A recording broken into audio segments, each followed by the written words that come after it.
Visit TonyPerkins.com. The views and opinions expressed in this broadcast may not necessarily reflect those of the American Family Association or American Family Radio. Faith, family, freedom. American Family Radio. Where can you access instruction and inspiration from scholars, apologists, authors, preachers, and activists to deepen your Christian understanding? You could enroll in seminary, but a better way might be the AFA Cultural Institute. You'll find a collection of more than 50 informative inspirational video lectures with more to come. Visit stream.afa.net to experience the AFA Cultural Institute. This is American Family Radio, a listener-supported ministry of the American Family Association.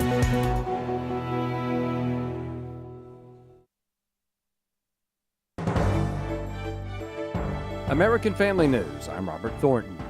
The SAVE Act cleared a hurdle in the Senate today, opening the bill up to debate. Here's Fox's Bill Maloogian on Capitol Hill. It passed 51 to 48, largely along party lines. Most Republicans voted yes. There was one GOP no vote. That was Senator Lisa Murkowski of Alaska. Senator Tom Tillis of North Carolina did not vote, and then every Democrat senator voted against it.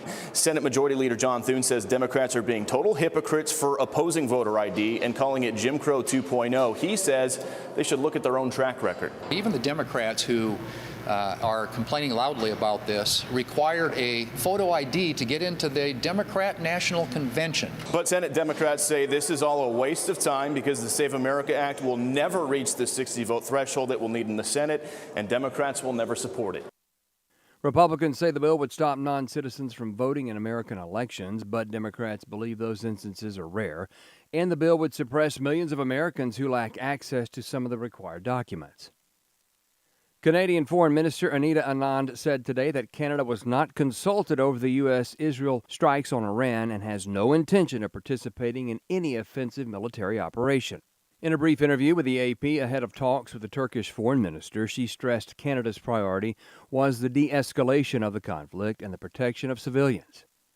A pro-Israel activist believes we have to lower our expectations about how quickly the war in Iran can be done. More from AFN's Chad Groening. The Iranians continue to lash out at their Arab neighbors, including the United Arab Emirates, where a drone struck a fuel truck and started a fire at Dubai International Airport.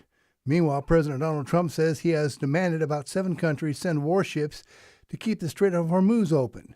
And with poll numbers favoring Democrats in the midterm elections, the pressure is building for an exit ramp.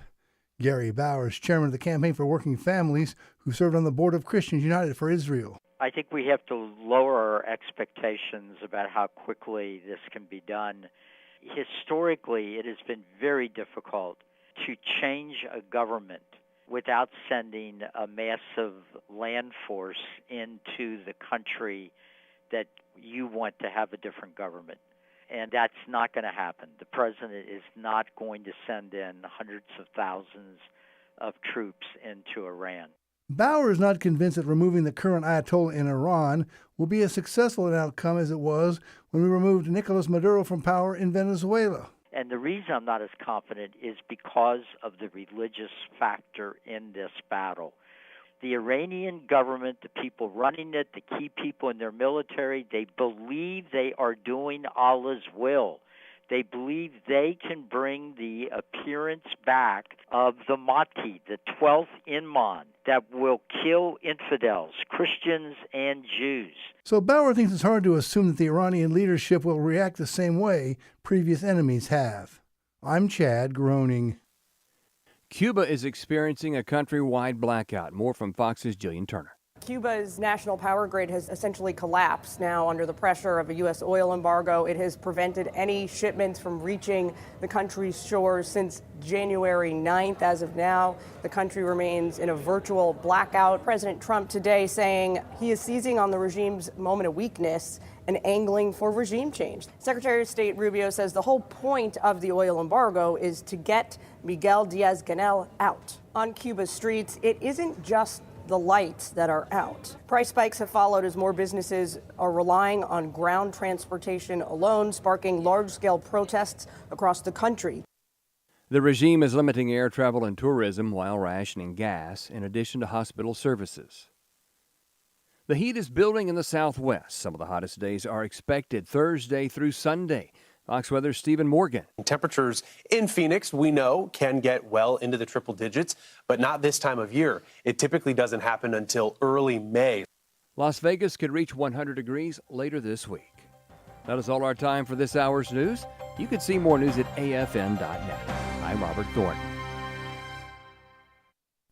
Washington Watch with Tony Perkins. You look at 3 of the 4 justices there in Colorado that voted to remove him from the ballot. They all came from Ivy League schools, schools that had been created as divinity schools. What a picture of the apostasy in America when it comes to the church. Stay informed with Tony Perkins and his guests on Washington Watch, weekdays at 4 p.m. Central on AFR, or catch up anytime with the podcast at afr.net.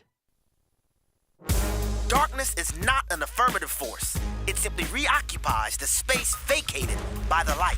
This is the Hamilton Corner on American Family Radio.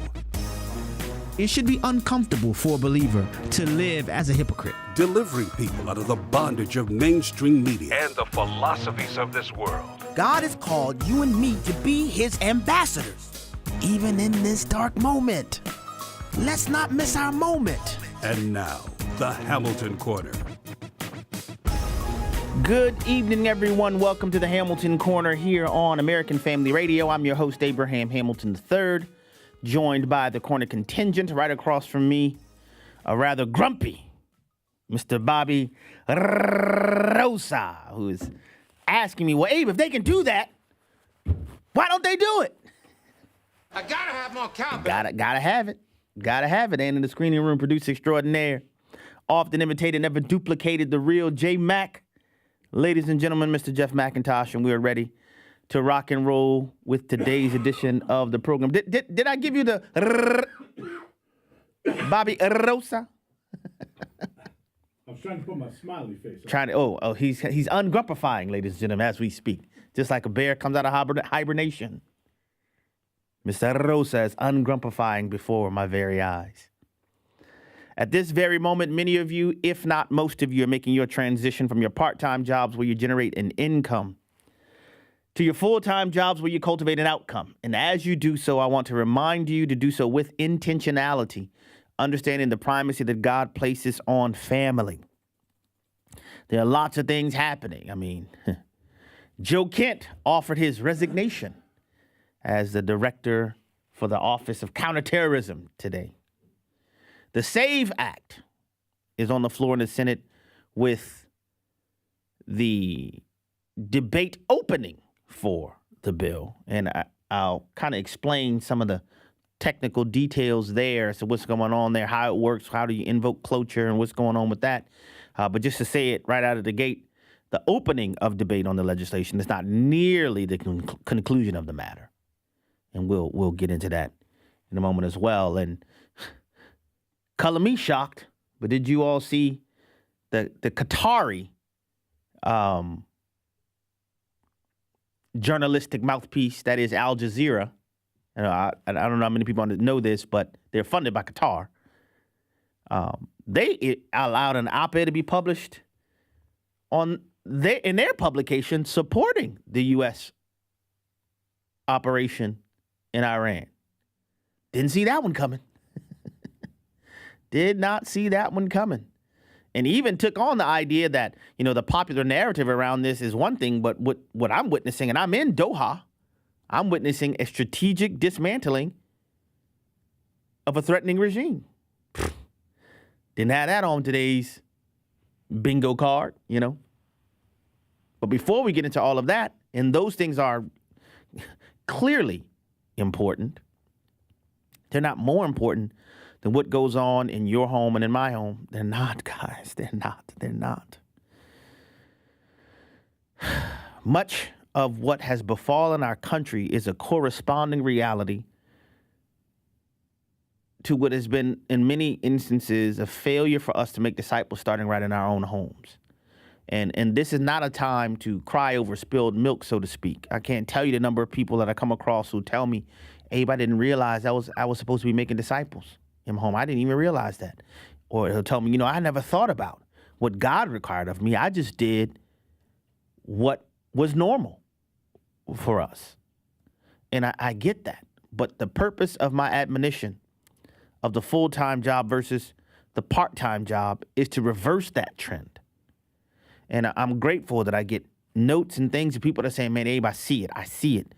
God has opened my eyes to it. Thank you for continuing to press that message because now I see it.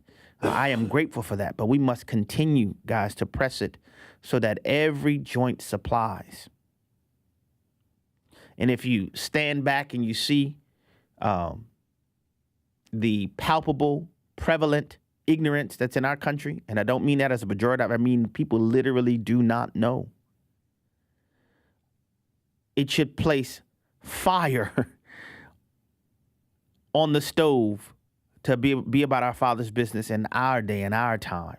You know, I saw a thing just earlier today when a girl said, yeah, my friend was overseas. He was in Connecticut.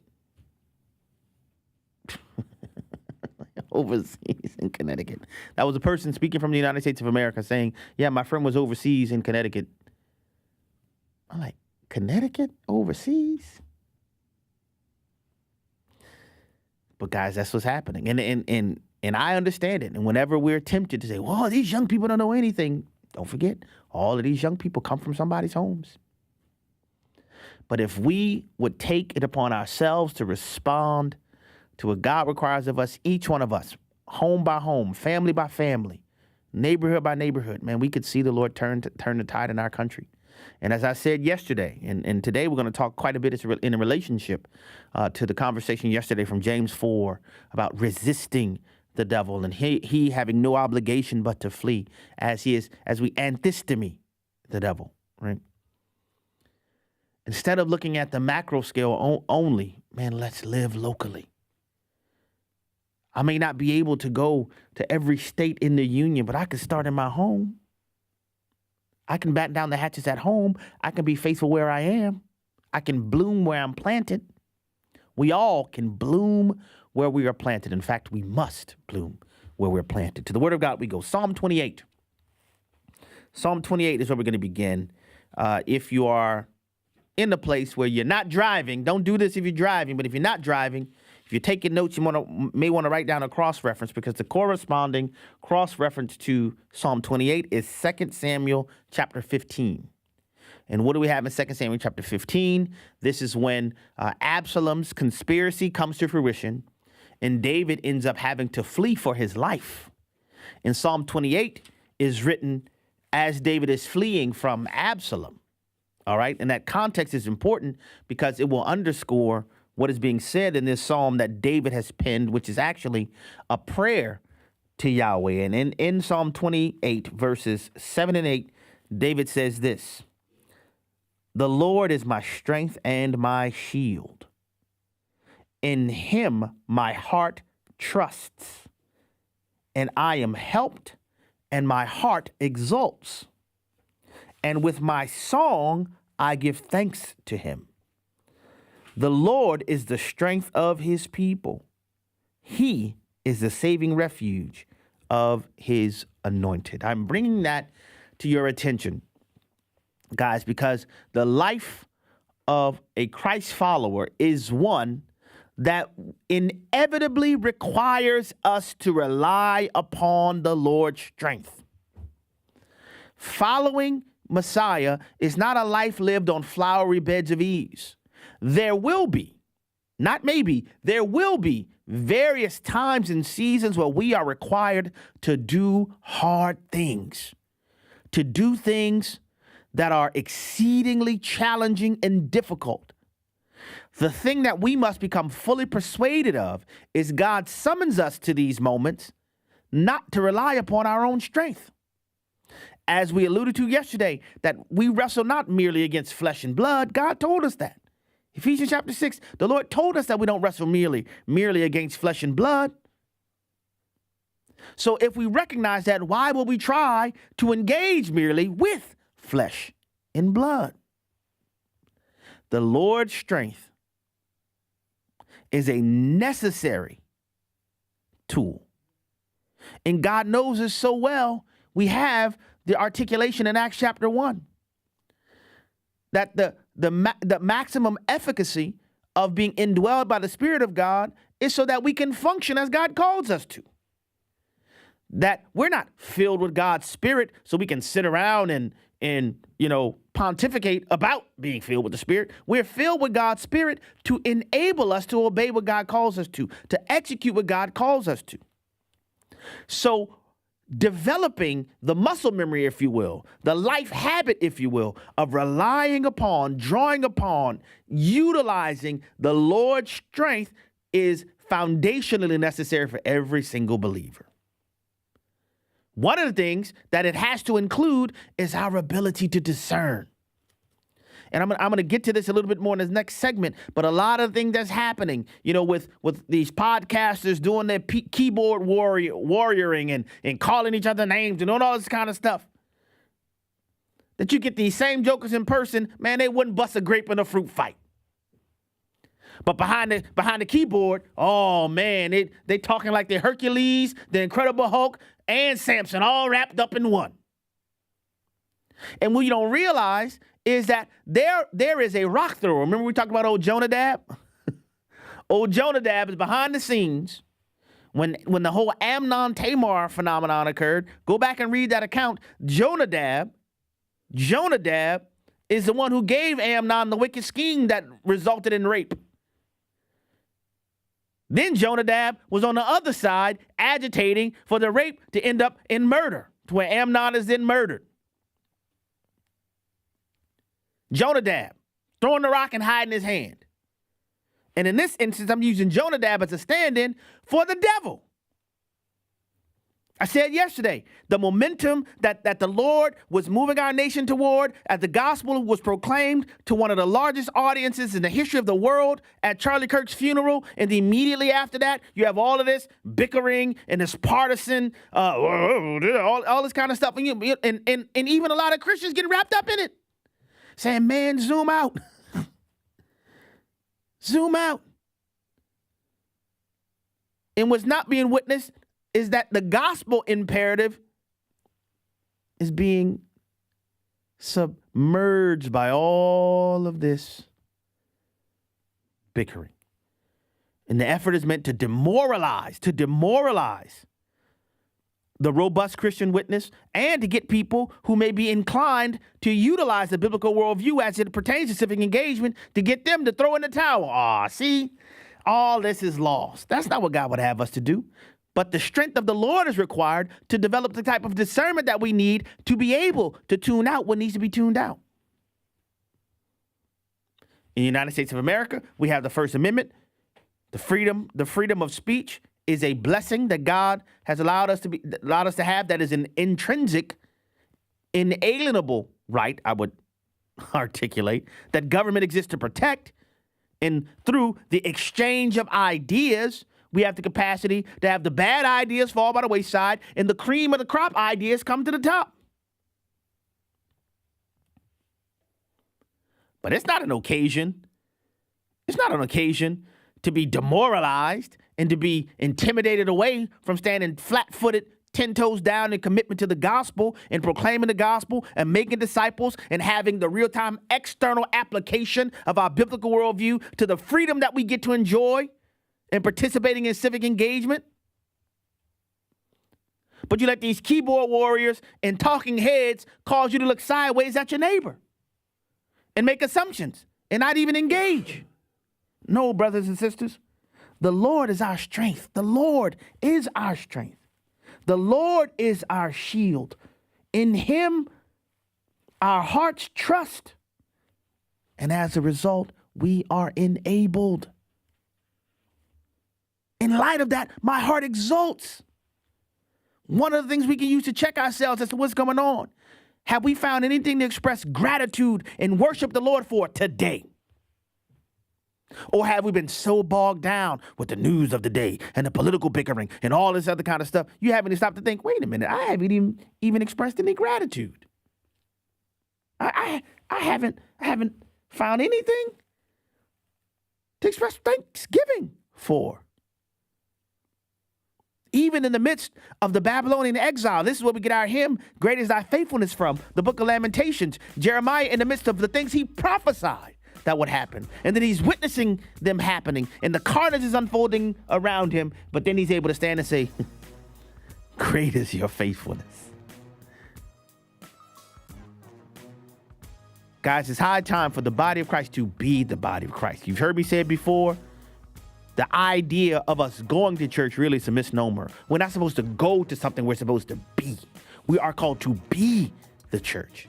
And the only way we can do that effectively is by relying on the strength of our Lord. Romans 12 explains plainly, as we resist the temptation to be conformed to this world, the corresponding reality is that we are transformed by the consistent and continual renewing of our minds. And as our minds are renewed continually, our capacity for discernment is sharpened. Not merely distinguishing right from wrong, as Charles Spurgeon said, but distinguishing right from almost right. A Discipleship Minute with Joseph Parker. My encouragement and challenge to every single listener is that you pray and ask the Lord the question, Lord, what do you want me to do? You know, that's the prayer that Paul prayed right after he received Christ and put his faith in the Lord on the road to Damascus. He asked the question, Lord, what do you want me to do? And as it relates to following and serving the Lord, that's a wise question to pray actually every single day. It's a good prayer and a question to ask the Lord every day. Lord, what do you want me to do? And as it relates to being involved in this important cause of standing for life and standing against the tragedy of abortion, the question and prayer is a wise one to pray, Lord, what do you want me to do? There are many that God would have them to become faithful intercessors who pray every day. Lots of spiritual warfare happens around every pregnancy clinic, and lots of spiritual warfare happens around abortion clinics as well. Hello, Americans. I'm Todd Starnes. Stand by for news and commentary next. American schoolchildren for generations have recited the Pledge of Allegiance, one nation under God, indivisible, with liberty and justice for all. But not in Falmouth, Maine. Christopher Hickey filed a lawsuit against the school department alleging that during the 2 years his son attended the high school, they did not recite the Pledge of Allegiance. Mr. Hickey was bothered there was no structured recitation of the pledge. Now, traditionally, the pledge was recited by a student or principal over the public address system. Kids were given the option of whether to sit or stand. Mr. Hickey's lawsuits generated quite a bit of buzz around town. One Army veteran says the pledge is what makes America, America. So many of our fellow countrymen sacrificed their lives so the Star-Spangled Banner could wave over the land of the free and the home of the brave. It seems to me the least we can do is stand at attention, hand over heart, and pledge our allegiance. I'm Todd Starnes. Hey, I'm Brant, and her name is Sherry. Hello. She's a friend of mine whom we were just praying for because of a surgery she just went through. Yes, and I am very happy about something you actually talk about all the time, which is Medishare. That is right. Yeah. So what was your experience like with Medishare and the healthcare bills? Honestly, Brant, seamless. And what a blessing that is when you're already nervous about a health issue, which I was. Yeah. Members shared my expenses. There were zero problems. And let me tell you, having people pray with you when you call in with your need, that is just... It is refreshing. Yes, that's what it is. That's what I keep telling people. People love Medishare, and they love saving tons of money, too. The typical family can save $500 a month. I am very thankful for Medishare. It is so different, and I mean different in a very, very good way. It is good different. Call now. They're easy to talk to, and you can get a price within 2 minutes. Call 833-44-BIBLE. That's 833-44-BIBLE. 833-44-BIBLE. Shining light into the darkness.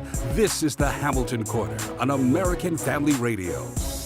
Welcome back to the Hamilton Corner. Abraham Hamilton III here. I was going to start with the Joe Kent situation, and which is a pretty big deal. It's a pretty big deal.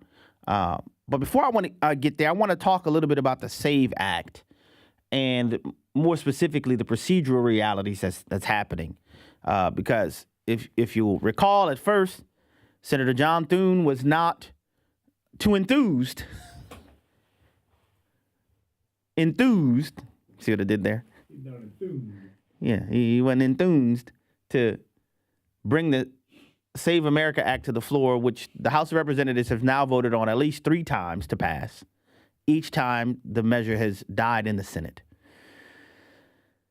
You must not forget Senator John Thune was and is a Mitch McConnell disciple. When he became the Senate Majority Leader, some of you may recall AFA came out against him to become the Senate Majority Leader, and this is a part of the reason why. Because we knew that, well, he was and is a McConnell disciple, so his handling of the Senate will be pretty much identical to what Mitch McConnell would do.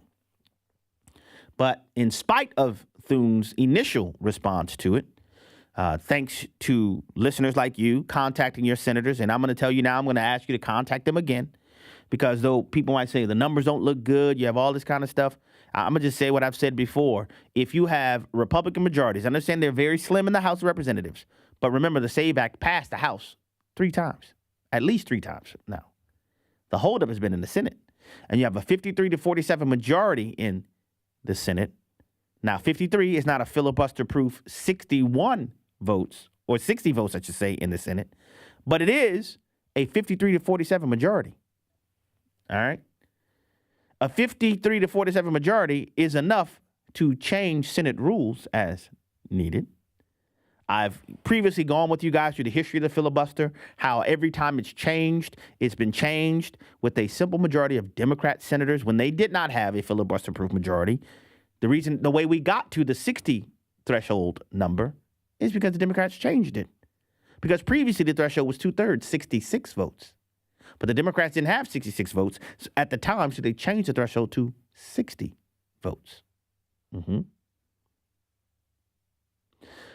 Today, Senator Thune introduced what is expected to be a marathon fight in the Senate over the Save America Act. You'll recall Senator Chucky Duck Schumer, the Senate Minority Leader, has said the Democrats will not vote, not one Democrat will vote for the Save America Act because it is, stop me if you heard this before, Jim Crow 2.0. And I shared right here on this program when he explained his reasoning for it. He said, well, it's going to hurt minorities, because minority women don't know how to change their driver's licenses and IDs after they get married, so they won't be able to vote, to which that's a flat lie. That is the consistent Democrat response when they really, I don't have any arguments or opposes, but I'm going to just throw out what I hope is going to grow legs and run once I say it. But who needs the Democrats to oppose it with ridiculous logic when you have a small spattering of non-conservative Republicans?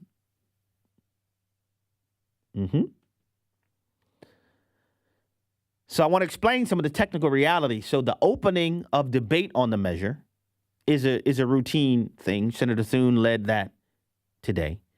But the issue is when debate has been opened on a bill, Senate rules allow senators to filibuster a bill, which would prevent it from coming to a final vote on the merits of the measure.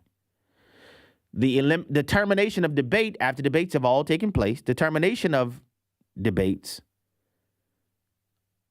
is what is called invoking cloture, so you can move to vote on the bill on the merits. Now, just having a bill brought to the floor is a significant step that wouldn't have happened if you didn't contact your senators and tell them what you need to do. Tell them what you wanted them to do, which I'm going to ask you to do again. Contact your senators and demand of them a vote on the record for the Save America Act on the merits, not just a cloture vote, but a vote on the merits. All right? It may seem like the numbers are not there, and I'll explain why. Because right now you already had, one senator, a Republican senator, Lisa Murkowski, who's pro-abortion, Lisa Murkowski, who opposed even starting debate on the bill. And Senator Tom Tillis of North Carolina didn't vote one way or the other. So to all my North Carolina listeners, you think you want to give Tom Tillis a little buzzy buzz? Hey, yo, Tom, I heard you didn't want to, you didn't vote to start debate on a bill that simply will require American citizens to be the only ones allowed to vote in U.S. elections. You have to be a citizen to register, and you have to prove your identity when you vote. Simple, easy peasy. Now, in order to facilitate getting to a vote on the merits on this, Senator Mike Lee and others have said, why don't we amend the rules for the filibuster to require the filibuster to once again be a talking filibuster? Some of you may recall from, Mr. Smith Goes to Washington, the whole idea of the filibuster was if you want to prohibit a vote on the merits, or to say it more specifically, to continue debate on the bill, you actually have to be on the floor debating, which means you have to be up on your feet at the lectern speaking about the bill.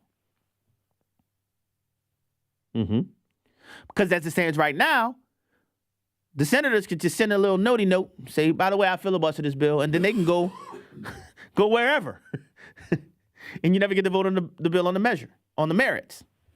So far, the Senate rules have not been adjusted. But here's the thing, and this is just an idea. I'm not saying you have to take my idea, but because you have a 53 to 47 majority, and because you can change Senate rules with a simple majority of senators, why not impose the talking filibuster for this bill only? Do you realize they could do that? In fact, the Republicans in the Senate, they could actually lower the threshold to 53 votes if they wanted to right now. They're not going to do that, but they could. And I say that just so you can be armed with information when you call your senators, because they're going to try to rope-a-dope you with all kinds of big words and all kinds of Senate rule gobbledygook and Robert's Rules of Orders record. And simply put, they're lying if they say that, because all that's required to change the rules is a simple majority. And guess what? Guess what else they could do? And I said to you guys before in the air. They could actually change the threshold to 53 votes for now and then put it back to 60 votes if they wanted to. Again, they're not going to do that, and I'm not recommending them to do that, but I just want you to know all of the options that they have available to them. And I'll come again to my initial point. What good is a Republican Party if you can't even get a majority of Republicans to pass a bill that would require a simple citizenship to vote and proof of ID to vote? The expectations are there are going to be efforts to add all kinds of amendments to the bill.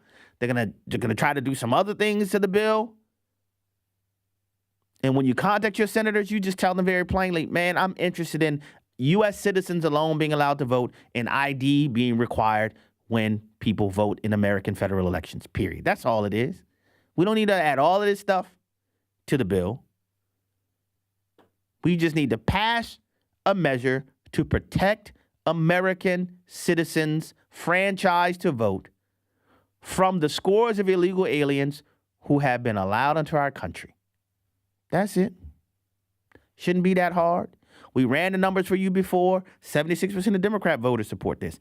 80+% of Republican voters support this. The percentage of voters who support it increases every year. The thing that's stopping it are the elected officials, which should cause you to begin to ask, why do they want to make sure it's just American citizens that can vote in American elections? This should be an easy pass, guys. And here's the other thing. Even if the Republicans think that the vote won't pass, force the senators to put their vote on record. Because this is the rope-a-dope they do, guys. Just so you know, this is how the game is played. You have a bill. Let's say I have a bill passed that Bobby can no longer wear AFA hats in studio, right? That's the bill, right? But it's presented in the Senate, you see. And so what do? We hide behind the cloture vote, the in-debate vote, the filibuster. And what ends up happening, let's say in this instance, hypothetically, the Republicans, they know their voters their constituents wouldn't support Bobby being prohibited from wearing his AFA hat in studio. But they don't want Bobby to wear his AFA hat in studio. You see, because they want to support all kind of networks. They want to support NPR, and they want to support all these others. But they also want a campaign that's saying, man, we want people to be able to wear their AFA paraphernalia wherever they go. So how do they do that? What they do is hide behind the cloture vote, you see. So what ends up happening is before you get to the bill on the merits, can Bobby wear his hat or not wear his hat? You have a procedural vote on cloture. And it takes 60 votes to invoke cloture, which means to terminate debate and move on to vote on the bill on the merits. So you have several, in this instance, Republicans who won't vote during the cloture vote. Kind of like Tom Tillis did today. He didn't vote to open debate on the Save America Act. So you have some Republicans who won't vote for it. And then you have others who will vote for it because they really want Bobby to wear his hats. You have the Democrats that oppose, and by gosh, you know what? We only had 52 votes in favor of invoking cloture on Bobby's AFA hat legislation. And so then some of the same senators who didn't vote in favor of Bobby wearing his hat to invoke cloture, they'll go home and say, can you believe Washington is working against us? You understand what I'm saying? Washington is working. You can't get anything done in Washington. It's hopeless gridlock. We can't get anything accomplished. And there's no record of the vote actually on the merits as to whether or not Bobby can wear his hat. There's no record of that. When you go to try to look it up, all you see is cloture votes. And if you don't know how the process works, you would be deceived into thinking, well, I have a rep fighting for me in D.C. When in truth, there is a reality called a uniparty. You see how the game is played? So don't let them play it on this one. If there is something that should be an easy haul over the finish line, surely it is. We just need to make sure it's only American citizens that's voting in federal elections. Don't you think? Some ask, well, how did they get the one big beautiful bill passed? They use a procedure called reconciliation. What is reconciliation? For financial measures, the Senate rules. Here we go. The Senate rules, the same Senate rules I'm talking about that govern the filibuster. The Senate rules allows U.S. senators once annually during each Congress, for the senators to vote on one bill that has to do with financial matters that doesn't require the 60 vote threshold. Y'all want to know how they came up with that? It was a Senate rule. A Senate rule passed by a simple majority of the senators. So I'm saying, why can't you use the Senate rules to do what the American people want? And it's one of the things, that's why I keep saying this. They want to have a demoralized populace. They want people to throw up their hands and say, see, man, it's hopeless. Because the more disengaged the American people are, the easier it is for chicanery to go forward. Like, here's a perfect example. Remember all of the energy and fervor around Doge? Remember that? Somebody want to tell me how many bills have been passed to codify the cuts to the federal budget from what the Doge discovered? It's enough to make you sick. But in this instance, it's vitally important that you refuse to disengage. You refuse to disengage. Let your senators know where you stand and what you require. Simple as that. So, debate has opened on the measure. This is one thing that needs to be passed. All right. I'm going to move on. So today, I want to explain a little bit of this information. So Joe Kent announced his resignation today from his position as the director of the National Counterterrorism Center. That is a position that works within the Office of the Director of National Intelligence. So it's an intelligence position. All right, Joe Kent is a military veteran, a former Army Green Beret, CIA paramilitary officer who's had 11 combat deployments. All right, I'm thankful. The American people are thankful for his service. But just because you have been a veteran, that doesn't give you a pass on everything you want to do going forward. His first wife, and people asking me, wait, isn't he married to a woman who's hostile to Israel? He had a wife before who was killed in combat. At 35 years old, she was killed by ISIS. All right. He's since remarried, and his current wife is not his former wife. All right. Joe Kent ran for Congress in 2022, and I posted something about this on my social media feed. He ran in the Republican primary in Washington State against my friend Heidi St. John. You've heard her on this show before. And he beat Heidi in the primary. And Joe Kent then went on to lose in the general election. And then after that, President Trump tapped him for this position in the Office of the Director of National Intelligence. He announced his resignation today, and what he said was that it was in protest of the Iran war. But I want to show you some things that Joe Kent today is seemingly contradicting what Joe Kent has said in 2016 and in 2020. And then also, is his resignation truly an honest opposition to the conflict in Iran, or is something else happening? We'll get into that in this next segment.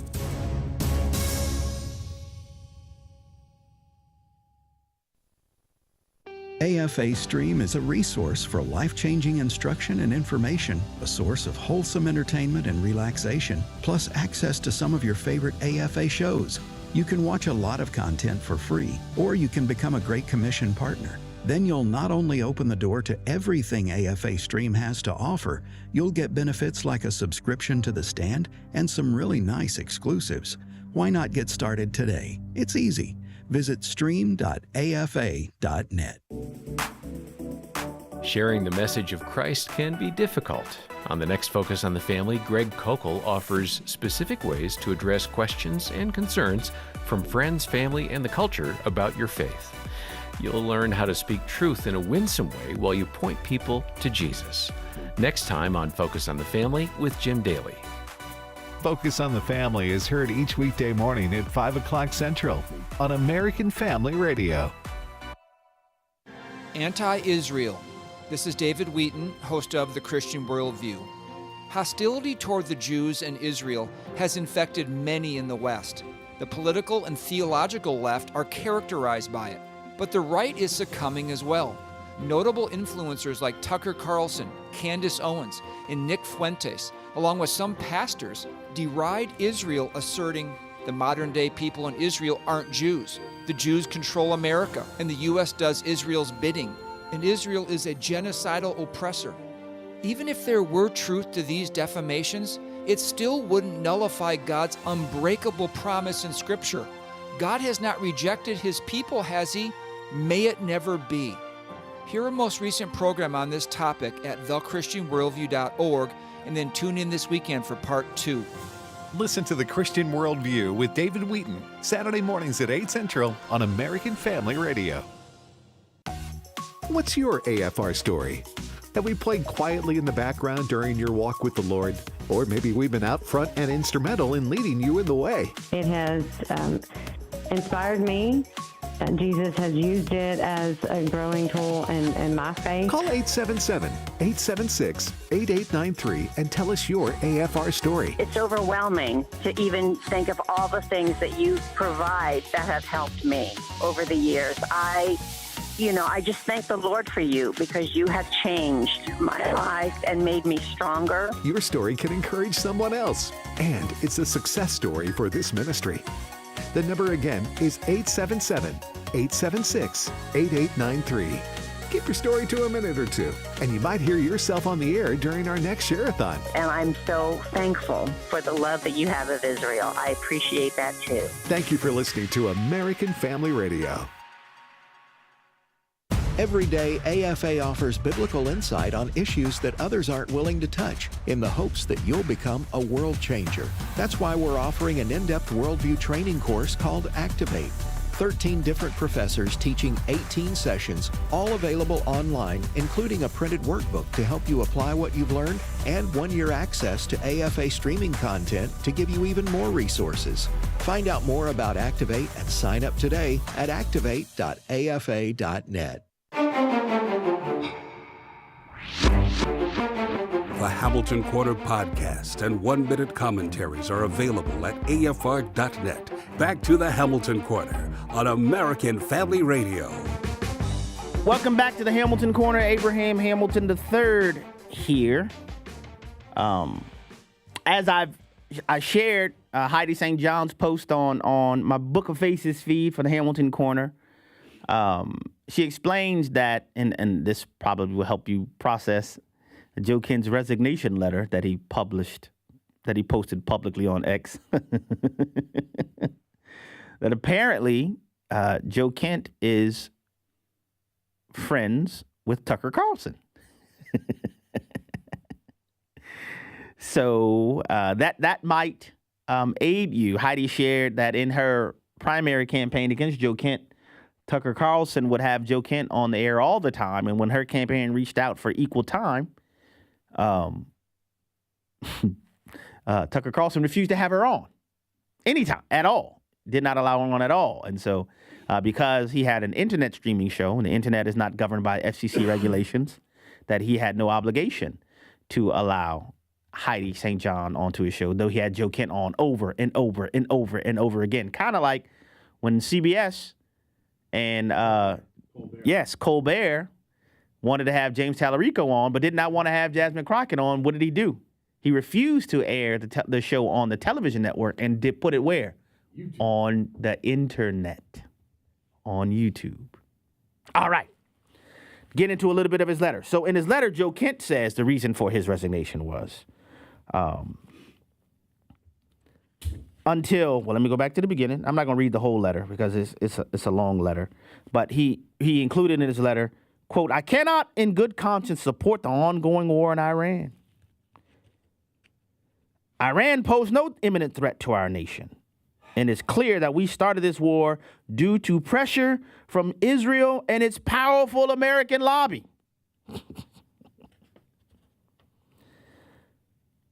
Quote, "High-ranking Israeli officials and members of the media had deployed a misinformation campaign to undermine America First. This echo chamber was used to deceive you into believing that Iran posed an imminent threat to the United States and that you should strike now, that there was a clear path to victory.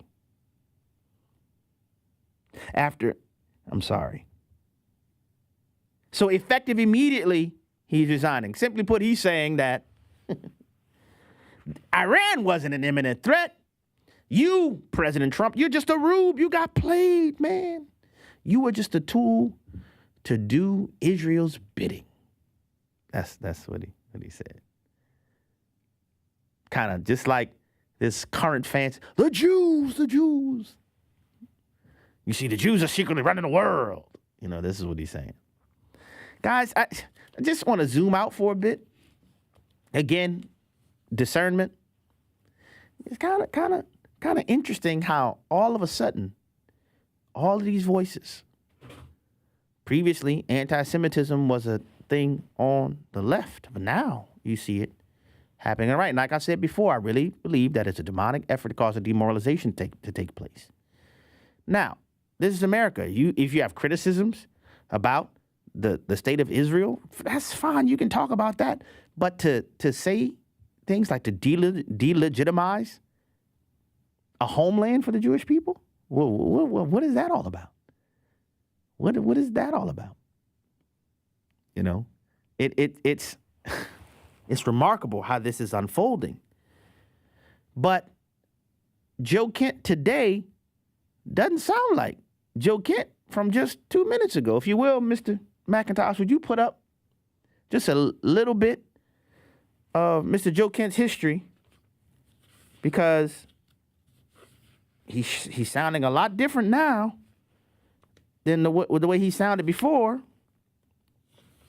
In January 2020, Joe Kent, the same Joe Kent will write, quote, "The red line is American loss of life and Iranian nuke development. I personally think we should have crushed their ballistic and nuclear capabilities." He said capes. "But Trump has a plan. He has definitely earned the confidence of any clear-eyed observer," end quote. That's what he said in 2020. September 2024, quote, "Trump used a balance of diplomacy, economic pressure, and targeted strikes to contain Iran, the embodiment of peace through strength." October 2024, Joe Kent, quote, "October 7th, happened because Biden-Harris gave Iran access to over $100 billion. Trump used diplomacy to build the Abraham Accords, cut off Iran's funding, and killed key terrorists. America and our allies were safe, and there was less war. No more neocons, no appeasement, Trump 2024. So what happened to Joe Kent? Now, and there's more. I just read a few of them. There's more. So what happened to Joe Kent? And then here's the thing. If you're going to make the accusation, and this is, guys, this is a big deal for a host of reasons. He's literally saying that President Trump was just a rube. You know, he got played. He got duped. You know, the Israelis, they deceived him. All right, cool. Show the proof. What I'm saying, cool, is if that is what you're saying, what's the proof of that? What proof of that? You know, it's kind of Candace Owens-y to where you make these grand accusations, but something that substantial, does that not bear? Does that not require some kind of substantiation? Speaker Mike Johnson from Louisiana, my home state, said, quote, Joe Kent is clearly wrong. I got all the briefings.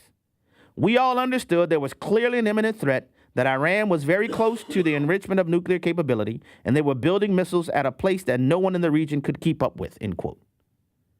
That's what Speaker Johnson said. So if you're going to make, again, I want to know this. If you have evidence of this, Joe Kent, if what you're asserting is true, you're making a conscientious objection based on this, show what's the evidence for that? Or since you're just making claims, there are reports that are indicating the real issue that Joe Kent is upset about, and this is being reported currently, is that the real issue is that Joe Kent was found to be a leaker. Now, how are you going to work in the office of the Director of National Intelligence, but you're going to leak information, including potentially to America's enemies? And because Joe Kent was identified as a leaker, the Trump administration was in conversation with Tulsi Gabbard to fire Joe Kent. You understand me? And in the process, you have the director of counterterrorism who had been excluded from classified briefings. And for months, he had been cut out of classified briefings, and he was mad about it. So he, if we're going to just say some stuff, he tried to get out in front of what was about to be a pink slip. But he wanted to short circuit the pink slip by saying, no, you ain't fired me, I quit. Why are you crying? Have you ever heard that before? Nah, I didn't get fired. I quit. If it is true that he had been excluded from the classified briefings, wouldn't it also be true that this fool don't know what he's talking about? Because he wouldn't have the information that indicated whether or not there was a classified threat if he had been excluded from the classified briefings. So all I'm saying, and listen, I'm not trying to tell anybody here to take sides. All I'm saying is before you conclude that Joe Kent is on a righteous crusade, I would encourage you to require evidence before you make that conclusion. That's all I'm saying.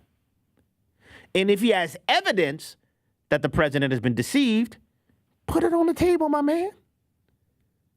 Because it is exceedingly irresponsible for you to make such a grandiose claim, and just like Jonadab, throw your rock and hide your hand, because you can read tea leaves because of the political moment, and because your homeboy Tucker Carlson, some might call him Carlson, it sounds like some of the same stuff Tucker has been saying. And these are things that completely contradict what Joe Kent said just a couple years ago.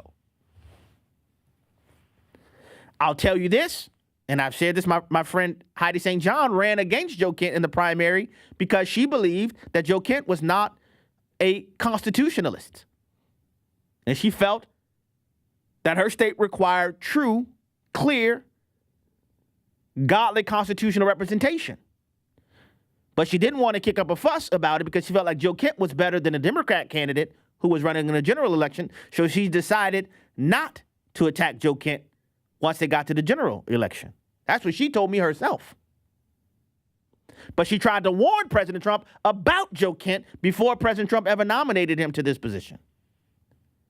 And I understand it because of his history as a veteran, a former Green Beret, and having a wife who was killed by ISIS. And by the way, ISIS is largely funded by who? ISIS was largely funded by who? Iran. I don't know about you, but if I know somebody is responsible for funding the group that ultimately killed my wife, you say, what's that, huh? Yeah, all right, okay. But to say there was no evidence? I'm just going to tell you, if I have to consider Speaker Mike Johnson, who I told you before, I trust Mike Johnson. There were some things when the Ukraine thing were happening that I was like, man, I have questions. But ultimately, I trust Speaker Johnson. If Joe Kent had been excluded from the intelligence briefings for months, wouldn't it also be true that he wouldn't know what the intelligence information was that led to the decision? And some of you might say, well, Abe, he was the director of counterterrorism. If he was suspected of being a leaker, so much so where there are conversations about his termination of his employment, wouldn't he be excluded from those briefings? Now, if that is not true, the burden is on Joe Kent. If he's going to say something as substantive and significant as saying the United States of America was led into a military conflict by deceit, you have the burden of showing that, homie. You can't just make that accusation and then walk down the street like you speed walking, one of those Olympic speed walkers, I quit, and speed walk down the street. And he says that my resignation is effective as of today. Now, I'm not purporting to know everything that goes on in D.C. because I'm not in D.C. And if he has more information that I don't have, then that is entirely a possibility. But again, if you are going to make the accusation that the President of the United States of America was deceived, you have an obligation to support that with proof. You can't just say that and just casually speed on like it ain't nothing. That's what I'm saying. And I'm not even going to get into his current wife's affiliations and her employment by, let's just say, the allegedly Hezbollah affiliated. I'm not going to throw that. I'm not going to include that in the calculus. Because I think it's sufficient to say that if you're going to make that accusation, you got to support it. But I do understand, how this is happening. So I just, man,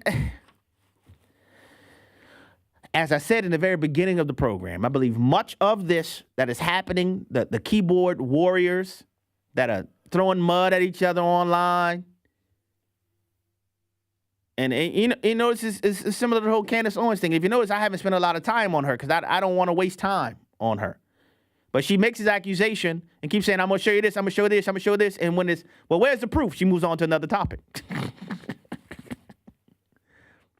I agree in the marketplace of ideas. I agree in an exchange of ideas. I agree that if you have a point and a counterpoint, and I believe that the presidential administration is best served by having those that are among the range of perspectives.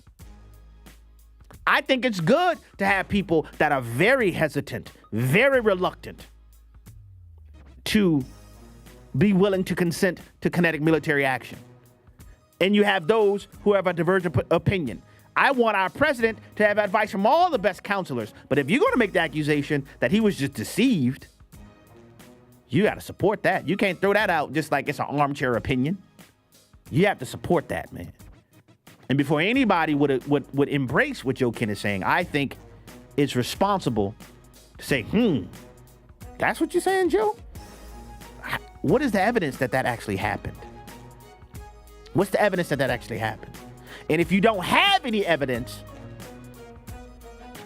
then you need to be challenged for publicly being so irresponsible.